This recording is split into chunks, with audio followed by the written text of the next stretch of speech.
सुबह के 6:30 फरवरी की सर्दी में कोहरा छटते ही हम निकल पड़े अपनी डेस्टिनेशन स्टैचू ऑफ यूनिटी के लिए। ये हमारे लेफ्ट साइड में आप देख सकते हैं अंडर कंस्ट्रक्शन जेवर एक्सप्रेसवे, जो फरीदाबाद को जेवर एयरपोर्ट से कनेक्ट करेगा।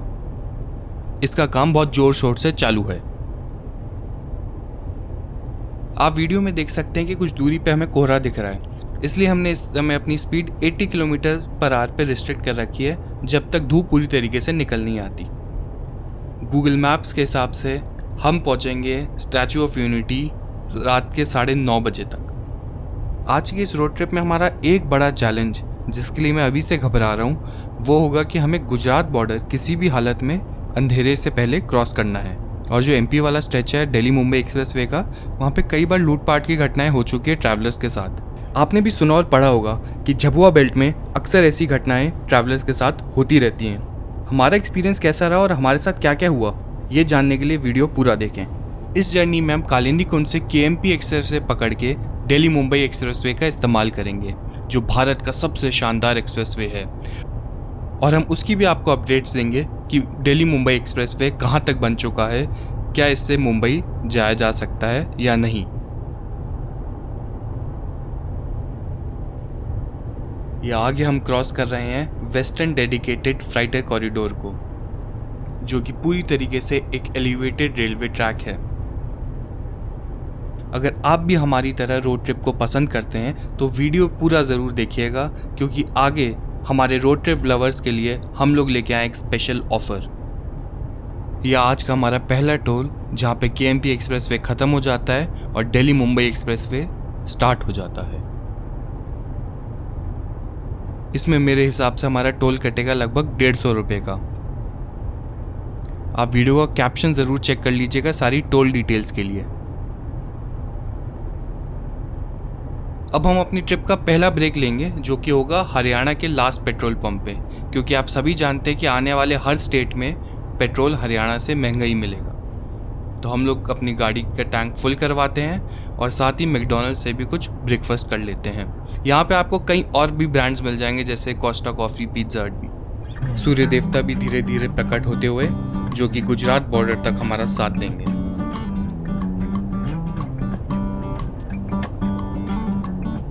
अगर आपने हमारे चैनल पे और भी रोड ट्रिप के वीडियोस देखे हैं तो आप ज़रूर जानते होंगे कि हर रोड ट्रिप पे इन बोगनविलास ने हमारा एक वेलकम किया है। इसके लिए हमें एनएचएआई की तारीफ़ करनी चाहिए कि इन्होंने एक्सप्रेसवे तो बहुत अच्छा बनाया, उसके साथ इसके ब्यूटिफिकेशन का भी बहुत ध्यान रखा है। अरे ये तो नई मुसीबत आ रही है एक्सप्रेसवे पे कि लोग यहाँ पे भी रील शूट करने आ गए। अब बताओ इनका क्या किया जाए। अब हम दौसा एग्जिट को क्रॉस करके आगे सवाई माधोपुर की ओर बढ़ रहे हैं। दौसा एग्जिट वही है दोस्तों जो आप जयपुर के लिए इस्तेमाल करते हैं, जो कि आप हमारी जयपुर रोड ट्रिप पे भी देख सकते हैं। और दौसा एग्जिट तक हमारे हो चुके 206 किलोमीटर, जो लगभग हमने 2.5 घंटे में पूरा किया, इंक्लूडिंग आवर पेट्रोल ब्रेक। ये लो भाई, ब्रांड न्यू एक्सप्रेसवे पर भी डाइवर्जन आ चुके हैं।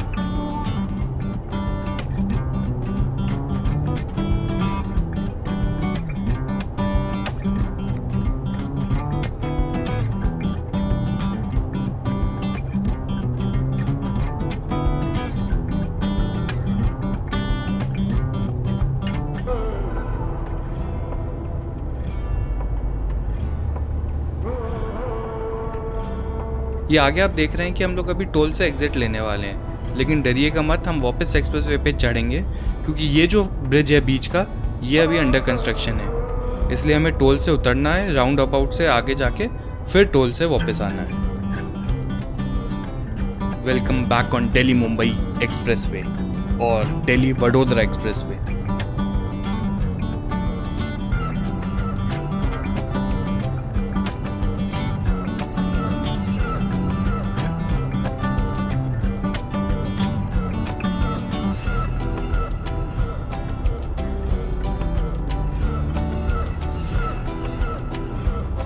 यदि यहाँ तक वीडियो आपको अच्छा लगा तो चैनल को सब्सक्राइब ज़रूर कीजिएगा और वीडियो को लाइक। यहाँ पे आ गया हमारा पहला डाइवर्जन दिल्ली मुंबई एक्सप्रेसवे का, जो कि सवाई माधोपुर के पास है। अब हमें वापस दिल्ली मुंबई एक्सप्रेसवे मिलेगा लाल सोल तक जाके। तो चलिए देखते हैं कि यहाँ से लाल सोल तक का रास्ता कैसा रहेगा। टोल वालों ने तो कहा कि सिंगल लेन है, रास्ता ज़्यादा ख़राब नहीं है।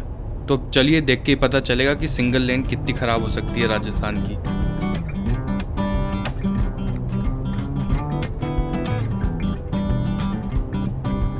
इस बोर्ड के हिसाब से मुझे लगता है जो राजस्थान का अगला बड़ा शहर हमें मिलेगा वो हो सकता है कोटा।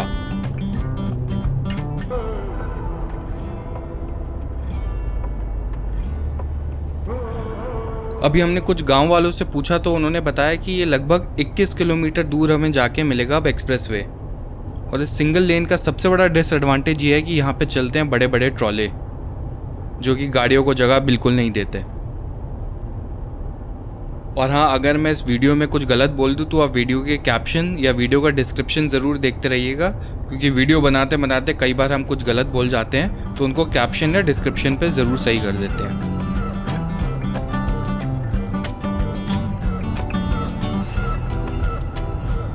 दिन का हमारा तीसरा टोल, और ये हमारा पहला टोल होगा जो कि किसी एक्सप्रेसवे का नहीं है, ये नॉर्मल स्टेट हाईवे का टोल है। और ये हमें इसलिए लेना पड़ रहा है क्योंकि अभी एक्सप्रेसवे का काम चालू है। अभी तक वो सेक्शन जो सवाई माधोपुर से लालसोट तक का है वो कंप्लीट नहीं हुआ है। तो हो सकता है कि आपको भी इसी रूट के द्वारा जाना पड़ेगा, जिसमें आप एक्सप्रेसवे का भी टोल भरेंगे, स्टेट हाईवे का भी टोल भरेंगे। भाई ने भी बोल दिया कि एक्सप्रेसवे 22 किलोमीटर दूर मिलेगा। 20 किलोमीटर पहले भी लोगों ने बोला कि 22 किलोमीटर दूर मिलेगा, 20 किलोमीटर के बाद भी 22 किलोमीटर दूर मिलेगा। देखते हैं 22 किलोमीटर कब जाके ख़त्म होंगे। ये दिन का तीसरा ब्रेक, हमारा थर्ड ब्रेक। ये अभी भी हम लोग डाइवर्जन पे ही हैं। यहाँ से लेफ़्ट में हम सीधा जाएंगे 20 किलोमीटर तो हमें जाके एक्सप्रेसवे मिलेगा दिल्ली बॉम्बे। ये ऊँट, ये हमारी गाड़ी और एक अननेसेसरी सा टोल।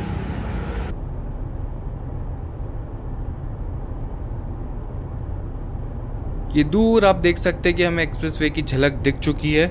तो मुझे लगता है कि अब हमारा सिंगल रोड की जर्नी ख़त्म होने वाली है। हम वापस आने वाले हैं मेगा 8 लेन एक्सप्रेसवे पर। वैसे इन डाइवर्जन पे भी आपको हर मोड़ पे दिल्ली मुंबई एक्सप्रेसवे के साइनेज मिल ही जाएंगे, जो मुझे लगता है कि NHAI वालों ने लगाए होंगे या हो सकता है कि राजस्थान के हमारे अच्छे लोकल्स ने लगाया होगा। पर जिसने भी लगाया, big shout out to them.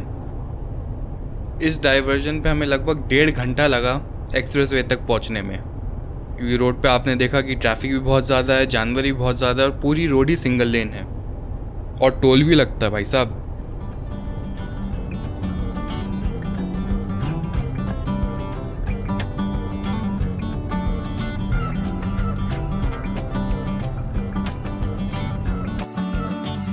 जैसे मैंने स्टार्टिंग में बताया था कि हमारे रोड ट्रिप लवर्स के लिए हम एक स्पेशल ऑफर लेके आएंगे, तो आप विजिट कर सकते हैं clumsycheetah.in, जहाँ पे आपको मिलेगी आपके पसंद की टी शर्ट, मग्स और फोन कवर, वो भी एक स्पेशल ऑफर के साथ। तो सब्सक्राइब कीजिए ओल्ड फॉक्स इंडिया को और विजिट कीजिए clumsycheetah.in।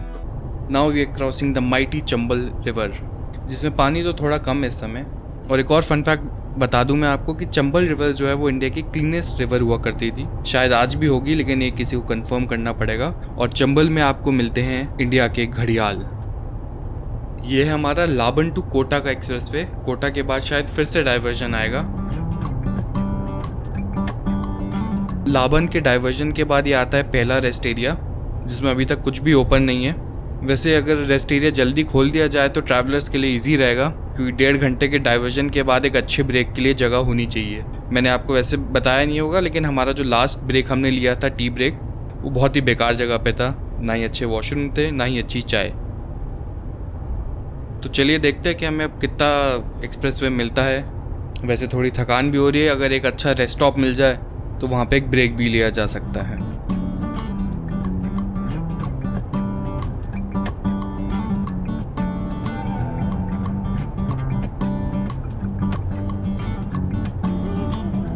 वैसे लाबन से हम जब से एक्सप्रेसवे पे आए हैं, बहुत देर के बाद हमें किसी गाड़ी ने ओवरटेक किया है। ये किया सेल्टॉस ही हमारा साथ देगी ऐसा लग रहा है, क्योंकि इस वाले सेक्शन पे एक्सप्रेसवे के बहुत ही कम ट्रैफिक है। तो रात में आप ज़रूर ध्यान दे के आइएगा कि यहाँ पे ट्रैफिक अगर दिन में इतना कम है तो रात में तो शायद ना के बराबर ही मिले। हाँ, थोड़े ट्रक वाले ज़रूर दिख जाएंगे आपको कुछ कुछ दूरी पे।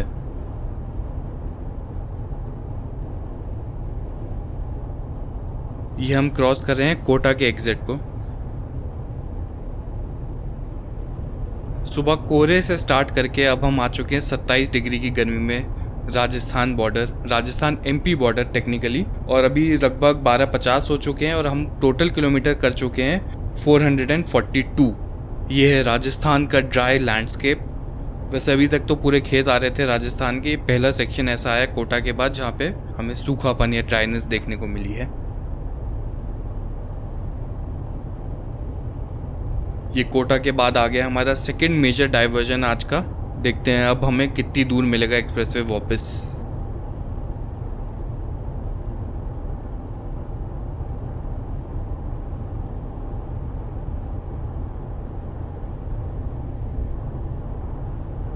वैसे हमें टोल पे बोला गया था कि 24-25 किलोमीटर के बाद हमें वापस एक्सप्रेसवे मिल जाएगा। अभी तो ये 4 लेन रोड है, काफ़ी बम्पी है। आगे जाके उन्होंने बोला है कि वापस से सिंगल लेन रोड भी आएगी बाकायदा। तो single lane road, 8 lane highway, 4 lane highway. आज मुझे लगता है कि इस ट्रिप पे हम लोग सब कुछ कर लेंगे स्टैचू ऑफ यूनिटी तक पहुँचते पहुँचते। ये भी हम मुझे लगता है किसी टाइगर रिजर्व के अंदर से निकल रहे हैं। उसका नाम मैं ज़रूर वीडियो के कैप्शन में लिख दूंगा। और यहाँ पे प्रॉब्लम ये है कि जो रेलवे अंडर ब्रिज है उसमें से एट अ टाइम एक ही साइड की गाड़ियाँ निकलती हैं। तो आप ये जो ट्रैफिक देख रहे हैं ये सिर्फ इसलिए है कि हमें रेलवे अंडर ब्रिज के अंदर से एक एक करके निकलना पड़ता है। वैसे सिंगल लेन रोड की कंडीशन काफ़ी ख़राब है और ट्रैफिक बहुत ज़्यादा।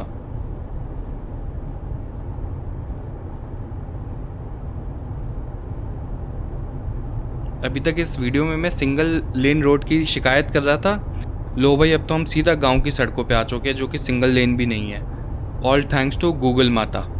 ये समय हम क्रॉस कर रहे हैं पीपलदा गांव, जिसकी जनसंख्या है 1436। ये कोटा ज़िले में ही आता है। और यहाँ पे आप दीवारों में भी देखेंगे लोगों ने कोटा स्टोन का बहुत ज़्यादा इस्तेमाल किया है, क्योंकि भाई अल्टीमेटली हम है तो कोटा में ही।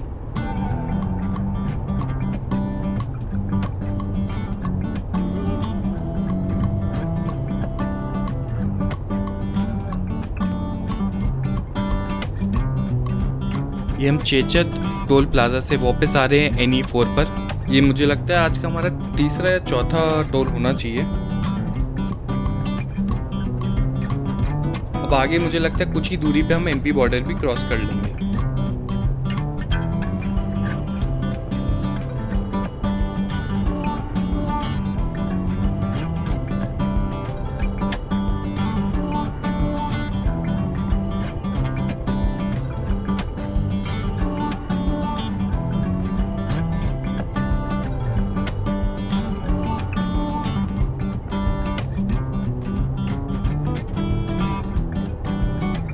ये MP में एंटर करने के बाद हमारा पहला रेस्ट एरिया आता है जो कि ऑपरेशनल है। यहाँ पे आपको चाय और समोसे की फैसिलिटी तो अभी मिल जाएगी और साफ वॉशरूम्स भी हैं यहाँ पे अवेलेबल। यहाँ पे आप देख सकते हैं काफ़ी गाड़ियाँ रुकी हुई हैं, क्योंकि इस एक्सप्रेसवे पे अभी बहुत ही कम रेस्ट एरियाज ऐसे हैं दौसा के बाद स्पेशली, जो कि अभी ऑपरेशनल है। मेरे ख्याल से दौसा के बाद ये पहला ही रेस्ट एरिया है जो कि ऑपरेशनल है। ये अब हम क्रॉस कर रहे हैं मध्य प्रदेश में कई विंड मिल्स को, जो कि एक्सप्रेसवे की दोनों तरफ आपको दिख जाएंगी।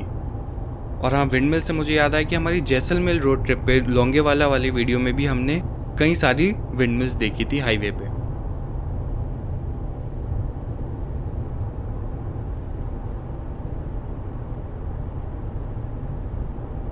और अब विंड मिल के बाद आ चुका है एक छोटा सा सोलर फार्म।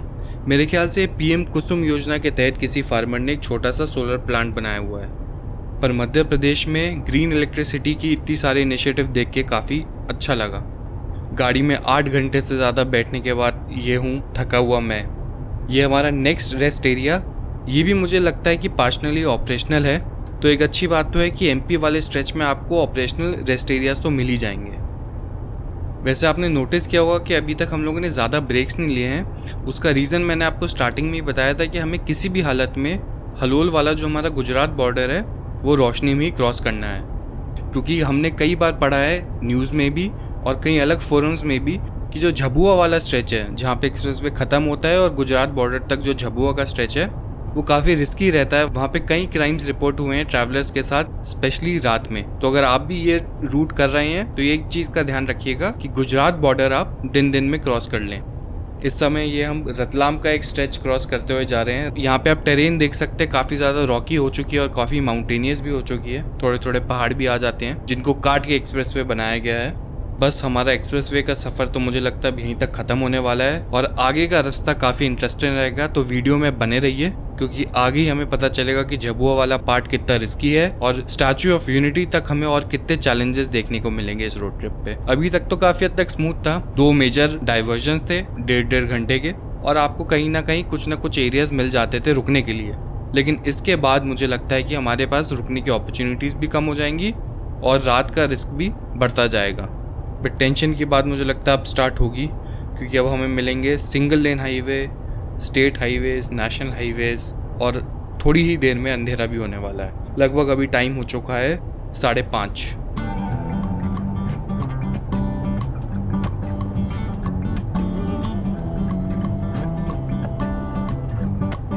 अगर बात करेंगे दिल्ली मुंबई एक्सप्रेसवे कितना कंप्लीट हो चुका है, तो इस समय आप अगर दिल्ली से स्टार्ट करते हैं तो आपको एक्सप्रेसवे मिलेगा ठाणला राउंड अबाउट तक, जो कि है झबुआ के पास। ठाणला राउंड अबाउट तक आपको 2 डाइवर्जन भी आते हैं, एक आता है सवाई माधोपुर पे और एक आता है कोटा के पास। दोनों डाइवर्जन में लगभग 1.5 घंटे का समय लगता है और 30 से 35 किलोमीटर के डाइवर्जन है। तो फिलहाल दिल्ली से मुंबई जाना एक्सप्रेसवे द्वारा तो पॉसिबल नहीं है। होपफुली अगले 1-2 साल में ये भी कंप्लीट हो जाएगा।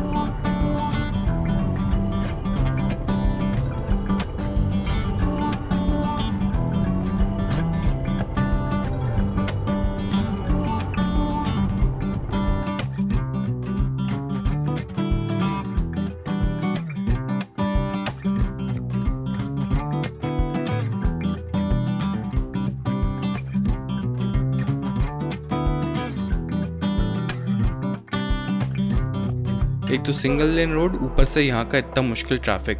देखते हैं अब आगे कितना ट्रैफिक मिलता है।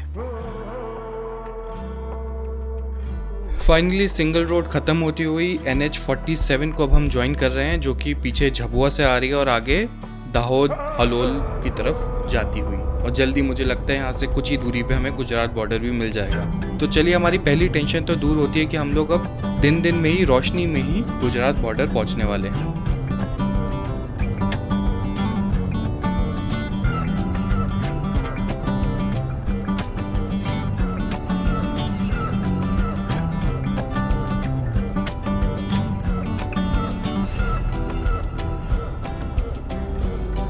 वैसे ये इंदौर अहमदाबाद हाईवे है और इस हाईवे पे आप पहचानी जाएंगे कि गुजरात बॉर्डर के पास आप आ रहे हैं जब आपको दोनों तरफ कई सारे बार दिख जाएं, क्योंकि आप सभी जानते हैं कि गुजरात एक ड्राई स्टेट है।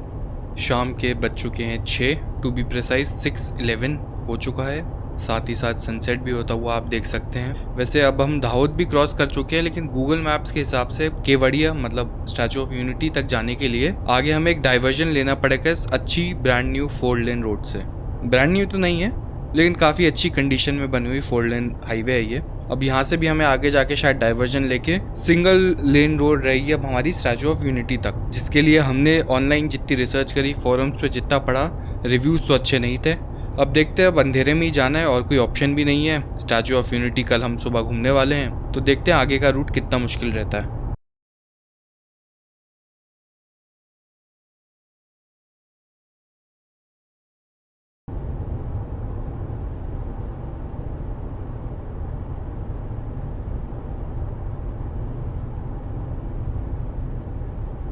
तो दिल्ली से स्टैचू ऑफ यूनिटी की हमारी रोड ट्रिप रही लगभग 1000 किलोमीटर की, टू बी प्रिसाइज 1003 किलोमीटर की, जिसमें हमारी ग्रैंड विटारा ने एवरेज दिया 19 का। ये माइल्ड हाइब्रिड वेरिएंट है। और नेक्स्ट वीडियो में हम एक्सप्लोर करेंगे दुनिया की लार्जेस्ट स्टैचू, जो कि है स्टैचू ऑफ यूनिटी, और हम जानेंगे सरदार पटेल की अचीवमेंट्स और उनकी लाइफ के बारे में, और ये भी बताएंगे कि इसको एक्सप्लोर करने का बेस्ट तरीका क्या रहेगा।